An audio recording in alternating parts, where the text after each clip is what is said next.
Good day. Welcome to our training session focused on understanding the Nigeria Data Protection Act. So we'll start by understanding what are the objectives of the Nigeria Data Protection Act. One of the key objectives of the Data Protection Act includes providing a regulatory framework for processing of personal data. Data controllers and data processors collect personal information from data subjects. So the Data Protection Act provides a framework for data controllers and processors to follow when collecting data for business purposes.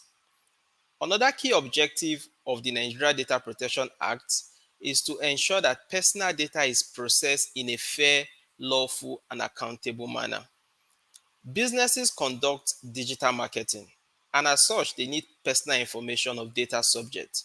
So the framework provides data subjects the opportunity to give consent to data controllers and data processors while using their data for digital marketing campaign or any other form of data collection.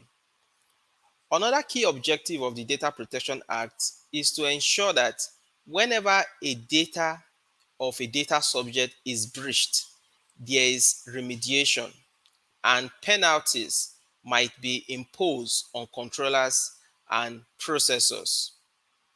Another key objective of the Data Protection Act is to ensure that data subjects have obligations and responsibilities that should be met in terms of their data collection and storage. That will also impact on how businesses use data for different business purposes. And also, there should be an independent regulatory body, which is the Nigeria Data Protection Commission, to regulate and supervise all entities collecting data. Now, let us learn the key areas and the key applications of the Data Protection Act. The Act is applicable for data controllers and data processors domiciled or operating in Nigeria. So let's take for an example now. We have different businesses operating in Nigeria, and these businesses needs to collect information for different purposes. So the act is applicable to any business that operates in Nigeria. Also, when you process data within Nigeria, you may not necessarily be a Nigerian company, but as long as you process data within Nigeria, the act is also applicable to you. And for data controllers and processors that are not domiciled in Nigeria or operate in Nigeria, but they collect data using electronic means of Nigerians, the act is also applicable to them. Now, let us understand the functions of the Nigeria Data Protection Commission. One of the key functions of the Nigeria Data Protection Commission is to accredit and license companies known as Data Protection Compliance Organization. These DPCOs are third parties and they help businesses understand the regulatory framework. So the NDPC accredit and license suitable organizations to assist businesses comply with the Nigeria Data Protection Act. They also ensure that data controllers and data processors of major importance. Data controllers of major importance include businesses that collect large amount of data and also businesses that handle sensitive data. The NDPC can also come up with different framework for categorizing data controllers and data processors as either of major importance or minor importance. The NDPC also carry out awareness campaign so that businesses and individuals can know their rights and their obligations. And they also receive complaints when data subject rights are abused. So let us understand what the DPCOs are expected to play in the Nigeria Data Protection Act ecosystem. First of all, not every company can be licensed as a DPCO. DPCO is just a short form for Data Protection Compliance Organization. However, Based on the Nigeria Data Protection Act, companies that may be considered to be accredited as DPCOs should have a background in IT, a background in auditing, a background in law. And they should also show expertise in data science, data protection and privacy, information audit, data management, information security, data protection and legal services, information technology due diligence, EU GDPR guidelines, cybersecurity, data analytics, and data governance. Any organization that wants to get a license must have the following track record I itemized.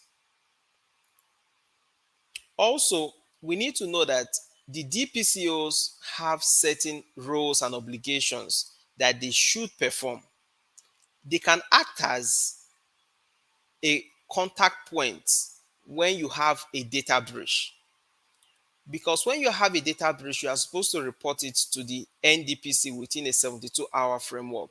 So your DPCO is supposed to be that guide to give you the framework and the steps to follow in order to report a data breach. They also provide advisory and support services because it's a new law. Many businesses don't have skilled personnel to be able to understand the requirement of the law. The DPCOs are supposed to provide advisory and support services. Also, they are supposed to carry out training and capacity building for businesses so that every staff of an organization understand what it means to be data security conscious. Also, in terms of the impact of data breach, they are supposed to help businesses reduce the negative impact when a data breach occurs. And it can also be a data protection officer as a service by deploying their skilled staff to support businesses by providing them with a data protection officer as a service. So these are some of the key things that the Data Protection Act talks about. And for you to be able to understand this data protection regulatory framework, you must study the Nigeria Data Protection Act 2023. And when you understand that, you understand that it creates a whole lot of opportunities for businesses. One of the key opportunity is the role of data protection officers. Because by law, every organization is expected to have a minimum of one data protection officer. So that is also an opportunity. It also creates digital services. Now, businesses are expected to conduct vulnerability and penetration tests on their website and their portals.